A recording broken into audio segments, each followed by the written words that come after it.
Hi, my name is Tim Hutchings, Grantham ID G44858, and this is my Capstone project for class EE450. It is an electronically controlled solenoid lock assembly that integrates a fingerprint sensor with an Arduino microcontroller board to create a biometrically controlled system.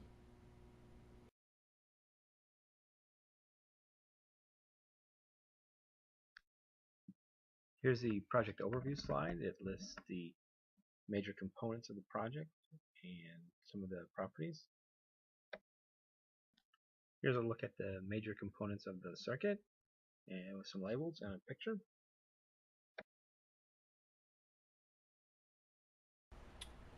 So this is the microcontroller in the center, and this is all the integrated components mounted to this board. It's a piece of Delrin, and we're have everything mounted here for a prototype assembly type of arrangement.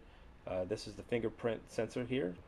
This is purchased from Adafruit, who also sells the Arduino products. It's a serial communications device. It takes 3.5 or 3 to 6 volts DC supply, and that's wired here through these terminal strips. These are just cage clamps, and it goes here. It's taking power from the breadboard here, and the serial communications go from here up to the microcontroller board.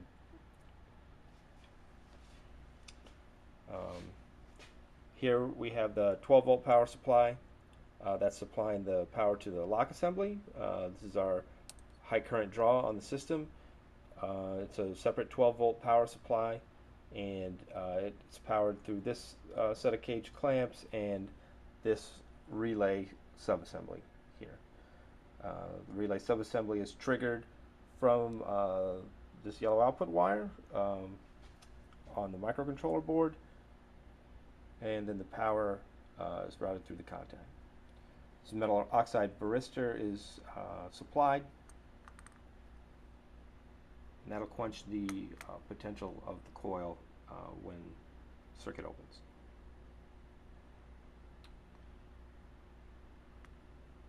Here's a small breadboard, 2 LEDs, red and a green one, for indication of the circuit actuation.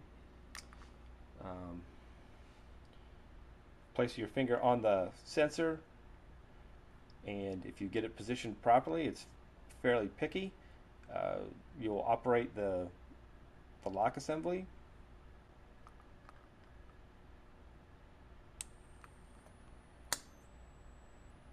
And the operation of the lock assembly happens for just a few seconds to allow opening, and then it relocks.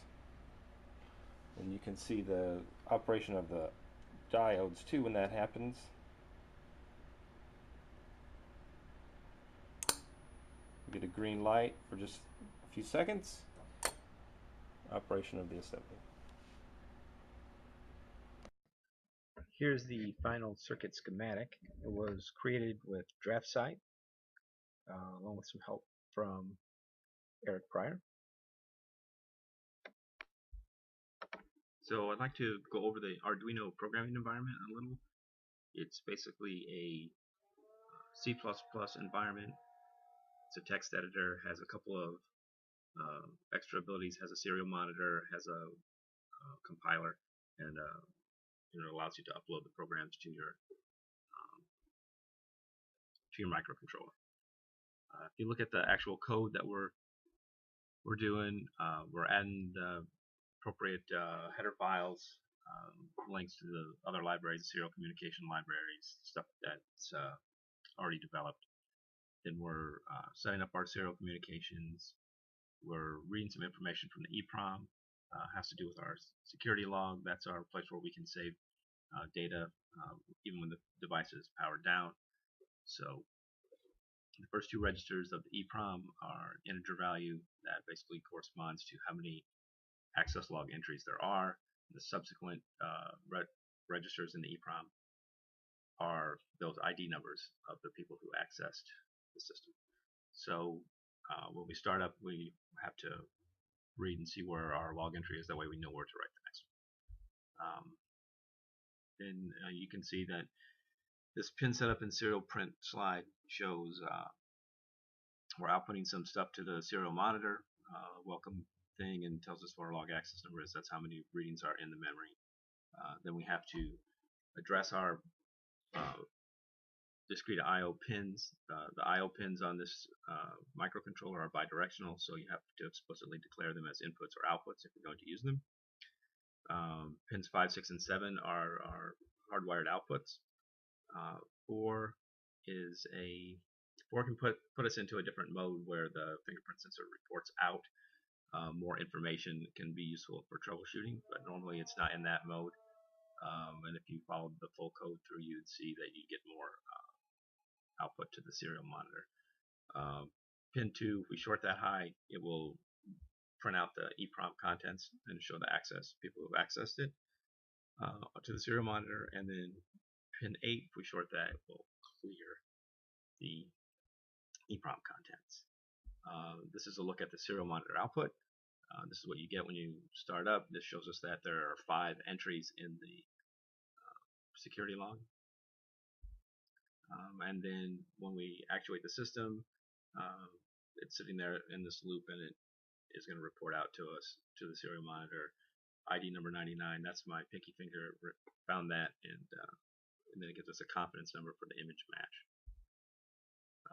Here's a look at the continuous loop that the program sits in.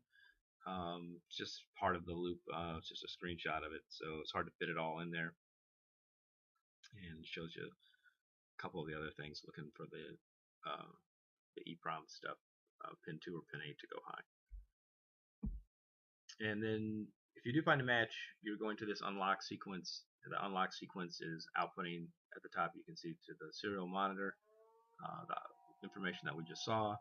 It's going to set the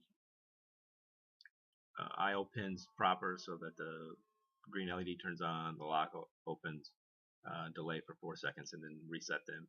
And then it's going to write your fingerprint ID number to the EEPROM for the access log. And that's it.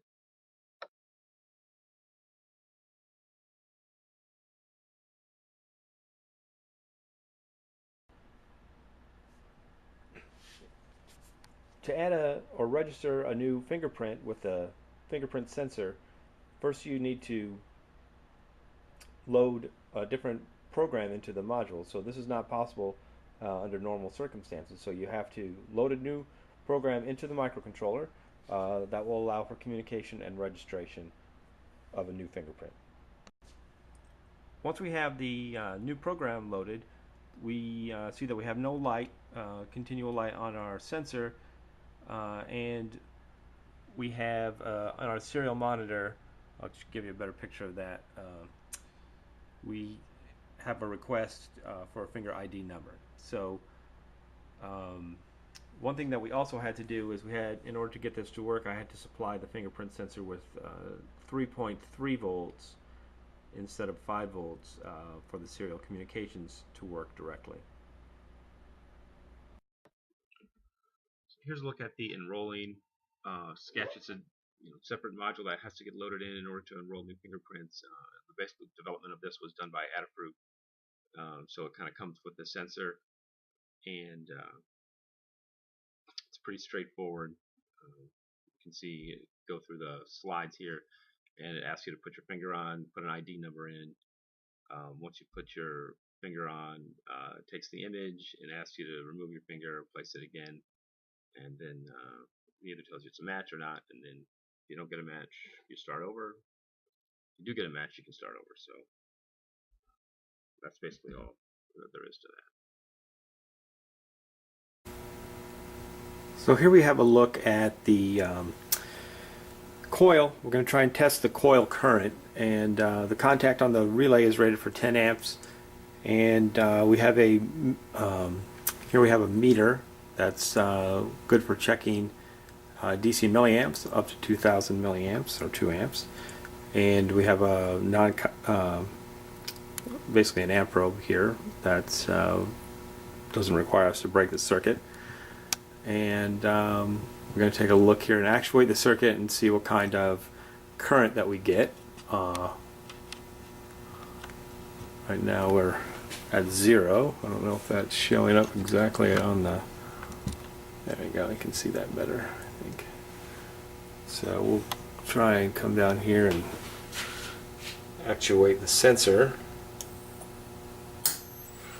And then we can come up here and look at our current. And of course we were too slow. Try and actuate it again. And we're getting about 790, 800 milliamps there while it's on. Okay, great. So one thing I was concerned about was how much current the relays would draw and whether they would, whether the microcontroller card would be able to source enough current for the relays. The relay module did not list the relay current as on its specification. So here we have the, you can see here, we got the amp probe hooked up to the yellow wire coming from the microcontroller. So we're going to look at the draw, how much current is there when we actuate the system. And you can see I've changed my scale here down to the 200 milliamp scale, and our 0, it's not exactly right there, it's pretty close. And we'll try and get an actuation of the circuit. And you see there's not much current there. Less than 1 milliamp is all that we're showing. Let's try it again. So not much current. So this is really just a gate signal. You can see here though, if we look at the power supply and we take the power wire for the module and we actuate the circuit again, we'll monitor the power on this wire. Let me get my 0 set. We'll try and actuate this again. And now we have about 45 milliamps. So the current from the relay is coming from the power supply, not from the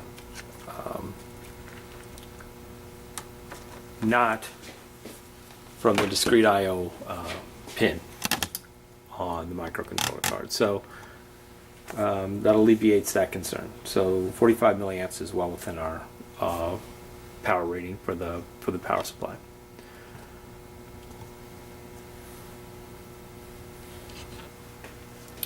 Also, I'd like to acknowledge that this project was started in EE410, our technical project management class, and it was started with Eric Pryor.